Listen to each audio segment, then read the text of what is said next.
আসসালামু আলাইকুম বন্ধুরা, আমি আজকে বানাতে চলেছি চিকেন রেসিপি। পানি ছাড়া চিকেন রেসিপি, পানি দেব না এতে একটুও, কিন্তু চিকেন রেসিপি হয়ে যাবে। আমি প্রথমে চিকেন নিয়ে নিলাম, এরকম মিডিয়াম সাইজের কেটে নিলাম, এরকম সাইজের কেটে নিয়েছি। এতে আদা রসুন বাটা, পেঁয়াজ বাটা সব দিয়ে দিলাম। আপনারা দেখতে থাকুন রেসিপিটি। আধখানা লেবু দিয়ে দিলাম, লেবুর রস দিলে ভালো মাংসের মতো হয়ে থাকবে। লঙ্কা গুঁড়ো দিয়ে দিলাম, হলুদ গুঁড়ো দিয়ে দিলাম। আপনারা দেখতে থাকুন রেসিপিটি, ভালো লাগলে একটি কমেন্ট করবেন। জিরের গুঁড়ো দিলাম, ধনিয়া গুঁড়ো দিয়ে দিলাম,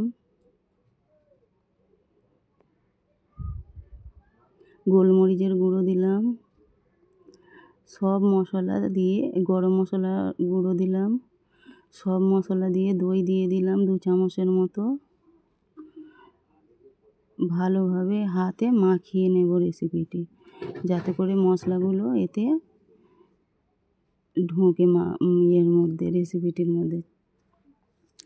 দেখতে থাকুন কেমন লাগে। কিছুক্ষণের জন্য চাপা দিয়ে রেখে দেবো মাখিয়ে। ভালোভাবে নেড়ে চেড়ে নিলাম চিকেনটা, ভালোভাবে নেড়ে চেড়ে কিছুক্ষণের জন্য চাপা দিয়ে রেখে দিলাম। আধ ঘন্টার মতো চাপা দিয়ে রেখে দেব।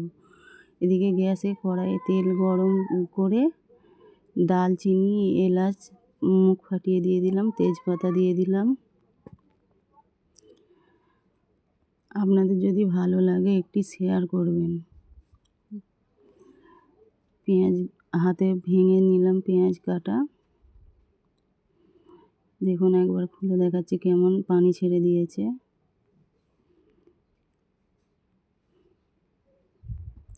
পেঁয়াজটা ভালোভাবে ভেজে নেব, বাদামি বাদামি কালার করে নেব। বন্ধুরা, আপনাদের যদি ভিডিওটি ভালো লাগে একটি লাইক করবেন। আপনারা লাইক করে একটু আমার পাশে থাকবেন। চিকেনটা ঢেলে দিলাম, কষিয়ে নেব।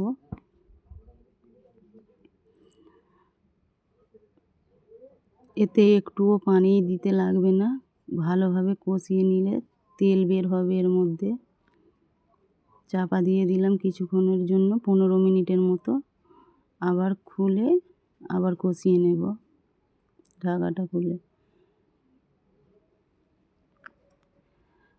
দেখতে থাকুন বন্ধুরা কেমন লাগছে, কেমন পানি ছেড়ে দিয়েছে।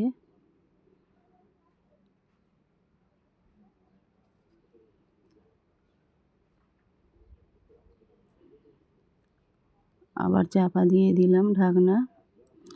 এরকম করে ঢাকনা চাপা দিতে হবে, খুলে খুলে আবার দেখে কষিয়ে নিতে হবে।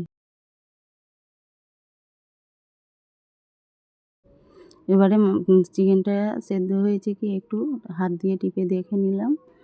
আমার অলরেডি হয়ে গেছে। একটু চিনি ছড়িয়ে দিয়ে নামিয়ে নেব।